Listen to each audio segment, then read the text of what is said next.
Again, just to be really clear, we're not going to lock people in their homes. We're not going to, only allow them to travel certain times of the day. I've never, ever, ever had to deal with so much nonsense on social media or watch half-baked clip videos from this very room where things have been misrepresented. So I, again, just want to really clearly say that is not happening. That is not part of this document. It is not part of this consultation. I hope people do play that clip back because it is crystal clear.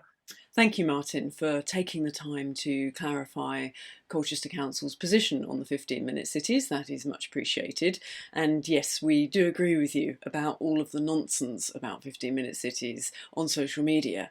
And we find the misinformation as frustrating as you do, because all of the nonsense that is written completely obscures the parts that do need attention, that we really should be concerned about. First of all, are you going to be putting in a congestion charge because of something they've read or half read on the Gazette website? No, the Colchester Gazette is not where we get our information from.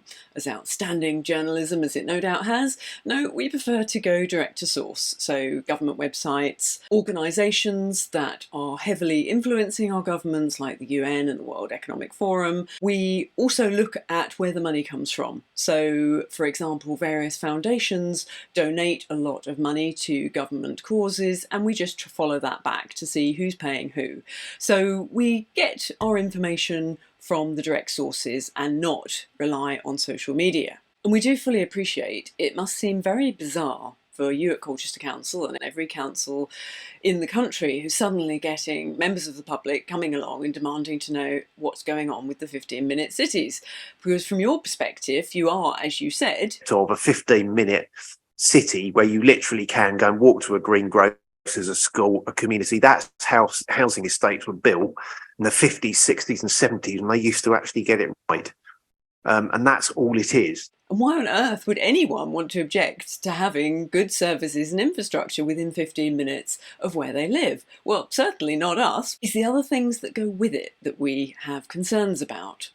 And if you're not familiar with things like the UN agenda and the World Economic Forum and the level of influence that they are having on every single government in the world, because whilst you and many councillors in good faith have one piece of the puzzle, you're trying to create good infrastructure, there's a lot more to it than that. And unless you know what the bigger picture is and where this all leads to, you don't know what that one piece you are placing, how that fits into the bigger scheme of things. So we want to very quickly walk you through what we're concerned about and why.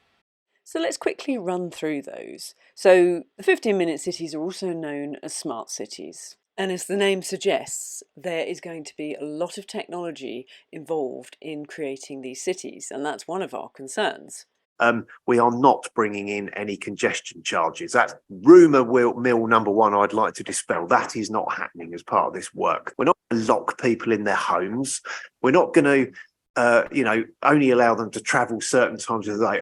As reassuring as it is that Colchester doesn't currently have those plans, our concern is that if the government decides to roll out the Oxford-style restrictions, where residents are only allowed to leave the city up to 100 days a year or face large fines, in all the cities that already have the 15-minute infrastructures in place, does Colchester Council have the power to refuse? Especially as the roads are controlled by the county council, not Colchester. And how will the devolution deal that many councils are heading towards affect things? Your colleague, Councillor Mark Corey, has already expressed some concerns on this issue. I'm sometimes sceptical when these devolution offers are driven by people who are less likely to give away control. So what is it that they want? Why is it that they're giving away certain things? What else do they want? What doesn't work for me as a mayor of such a vast area? I mean, devolution, what's the point of passing down power then actually putting it into just one person? So yes, this is our concern as well. How much say will Colchester get in anything with one person in control? The other pieces of the puzzle that are coming are as innocuous as having everything within a 15-minute walk, and they include the digital ID, the central bank digital currency, blockchain technology, net zero and carbon credits, and the 5G network. But it's how these all link together that's the important part, and the AI that controls them. The digital ID that the government plan to bring in at the end of this year could end up being used to identify yourself for absolutely everything, from even logging onto the internet to purchasing food to accessing your bank account. There'll be no more anonymity in anything you do. And there are pluses and minuses to that, of course, depending on your viewpoint. You could think of it almost like a digital fingerprint as much as it is a digital ID. And it can mean that every move you make is tracked in real time. And you may think, so what? I'm not a criminal, it doesn't matter. Well, not by today's standards, you're not. But look at the direction the world is going in. Are we heading towards more freedom and more democracy, or less? Look at how much the world has already changed in the last 3 or 4 years, and the abuses of power that have occurred, from a lady being arrested for silently praying in a street, to 6 people and a dog in Colchester being arrested for inciting racial hatred because of the Russian flag being included with over 80 other flags, to show solidarity to all of the people in countries where their leaders have taken them to war. So things that are considered perfectly acceptable in today's world, who knows what the rules will be 5 or 10 years from now. But one thing that is for sure, having your every move tracked and traced and stored on the blockchain forever will bring in a level of control that is unimaginable and could very easily be abused by those in power.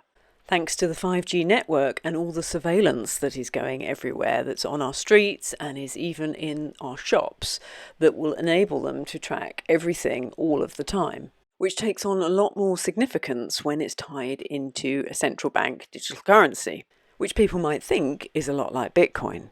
But it's not, because the central bank that's created it has complete control, and it can change how it functions on a whim. They might decide that your money has an expiry date on it, or they may decide what you can and can't spend it on.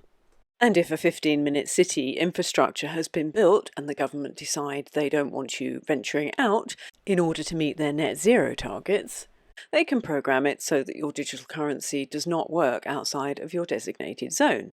Now, whilst you'd hope none of these actually ever happen, the technology has this capability, so wouldn't it be prudent to put some safeguards in place just to make sure?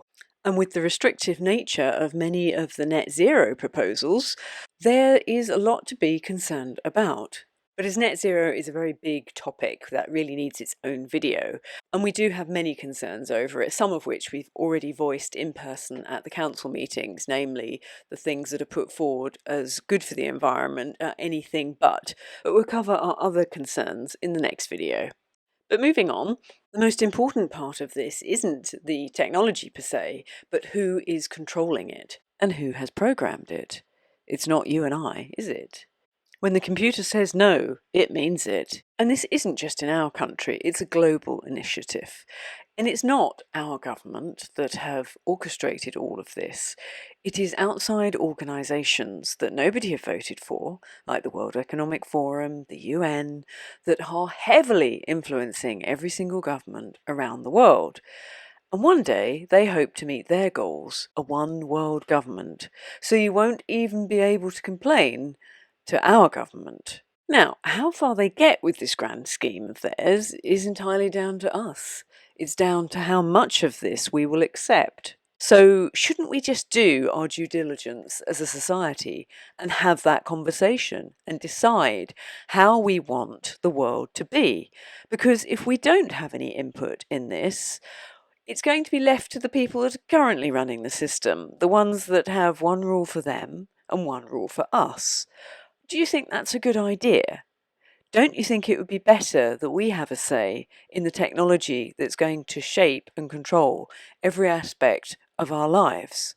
And even if by some bizarre chance you still trust our current government, what about the next one or the one after that? Do you think that at some point along the line that nobody is going to abuse this complete and utter control they have over society? Are you willing to trust them that much? Millions of us all over the world who have put the time into researching this do not trust our governments.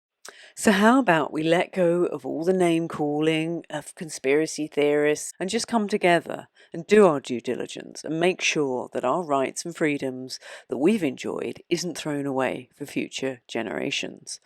And this video has only just scratched the surface of the utter delights that are coming our way if we allow it.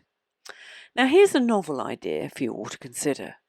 How about we all start thinking about how we would like the world to be and start designing the systems to create it?